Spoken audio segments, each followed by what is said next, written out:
morning friends and welcome to the pre-market view. US markets have seen weakness consistently for the past about 2 or 3 trading sessions, and even on Friday they were down anywhere from 0.85 to almost about 1%.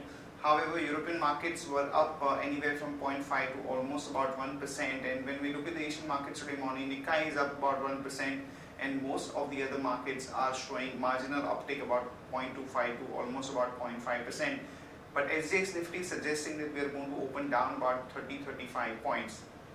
In terms of flows, friends, on Friday we had the FIs net selling to the tune of 500 crore because though there was a buying figure of about 1494 crore, because there was a big deal of 2100 crore in Eicher Motors, if you adjust for that, the selling was about 500 crore by the FIs in the cash market.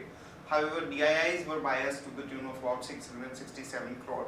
And on Friday we had seen a sharp cut in our own markets, mainly on the concerns of the new notes on the P notes by SEBI, and also there was a feel that the inflation data was not up to the mark, and we also had indications that the monsoon could get delayed. So a combination of this news flow led to some kind of weakness in our own markets. And overall, looking at the kind of sentiment around the world, we might remain in a sideways zone. That's the feeling that one is getting. On that note, let me invite our F&O expert to take us through important F&O data and strategies that we can have from the derivative side. Good morning friends, we'll give analysis on derivatives.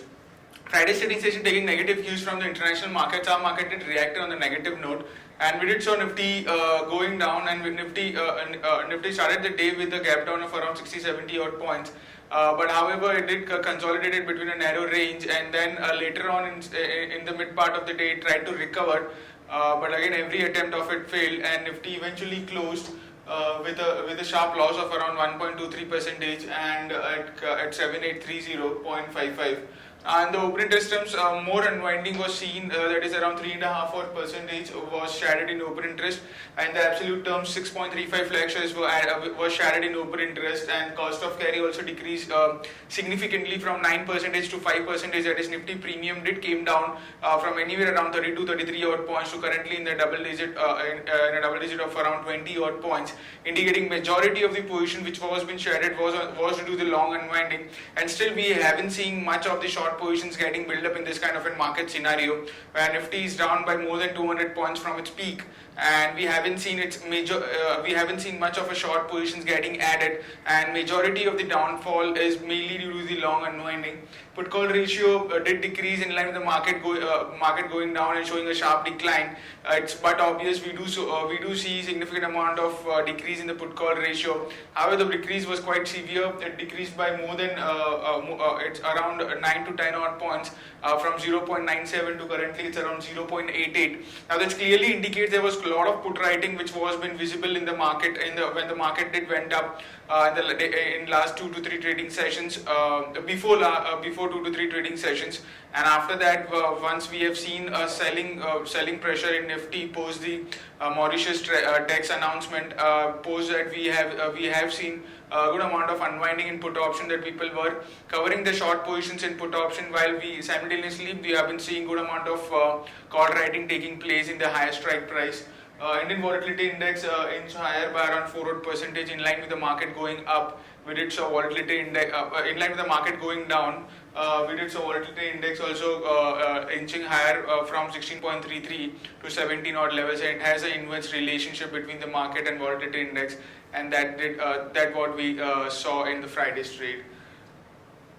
Now on the options activity, as mentioned, a lot of call writing taking place in 7,900, 8,000 call option.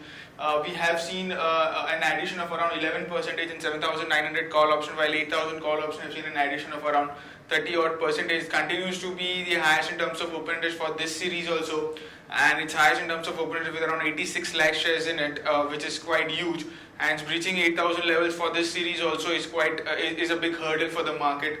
While on the put option side, majority of the strike price have seen an unwinding in Friday's trade from 7,700 to 7,900 strike price. 7,700 being the highest in terms of open interest, with around 51 lakh shares in it. Now the open interest, the highest position of open interest have got shift to the highest strike price, that is at 7,800 with around 52 lakh shares in it.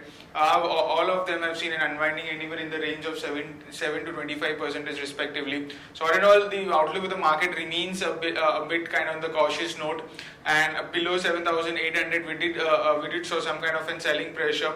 But however, if it sustains below 7,800 for more than half an hour to 1 hour of trade, and we might see more panic selling in the market and could drift below 7,700, and also 7,500 can be targeted if 7,800 is broken on closing basis or has been sustained at that level for more than 1 hour or so. There are three securities in ban period for today's trade, that is Oriental Bank, Indiabulls Real Estate and Jindal Steel. On the FIS front, in index futures, there were net sellers by 238 odd crores. With market going down, FIs are about to sell in index futures as they are the stronger ends of the market participants. And however, the majority of the selling part which was been observed by FIs and index futures was due to the long unwinding, and we have seen 2% shedding of open interest of FIs and index futures. Index options, there were net sellers by around 415 odd crores, stock futures net sellers by 324 odd crores, and stock options net sellers by 84 crores only. On the market level, our 5 days we have stands at 7910 with a lower range at 7,700, which used to be the highest in terms of open interest in the last few days. However, now 7,800 is the highest in terms of open interest. But since 7,700 has a lot of short positions in it, that is a lot of put writing in it, and so we feel lower range of our market remains at 7,700 and higher range at 7,910, which is our VWAP level. SGX Nifty is trading negative, it's down by 9 odd points only, and it's quoting anywhere around 7,821, indicating flattish to negative opening can be expected in the morning trade. That's it from derivatives. Thank you. Friends, let me take you through share count pre-market action, starting with trading ideas first.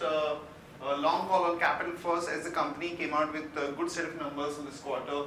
The net profit came in at about 47.5 crore versus about 36.4 crore in the previous year. The net interest income also reported a very strong growth of about 72.2%. So one can go long on Capital First with the stop loss of 486 and a target of about 511 to about 520. Raymond Limited, again we have a long call, as the company is likely to sell about 20% in branded apparel and is in talks with overseas private equity funds, and this will help expand the apparel business, which is facing tough competition from players like Madura Fashion and Arvind Lifestyle. So one can go long on Raymond with the stop loss of 457 and a target of about 480 to about 489. In other news and developments, IMD has said that the monsoon arrival could get delayed by about 1 week and is likely to hit Kerala from 7th to 11th of June. Employee unions of 5 SBI associate banks have decided to go for a strike opposing their merger with State Bank of India. P-notes related development, what we are sensing is that the foreign investors are by and large fine with the key SEBI proposals. So one of the reasons why the market was sold off on Friday was this P-notes disclosure norms by SEBI. GMR Infra announces strategic debt restructuring of GMR Rajamundry Energy, and Reliance Defence has managed to post a turnaround with a 102.4 crore net profit for this quarter, and it also plans to make 80-seater passenger aircraft with Ukraine's Antonov.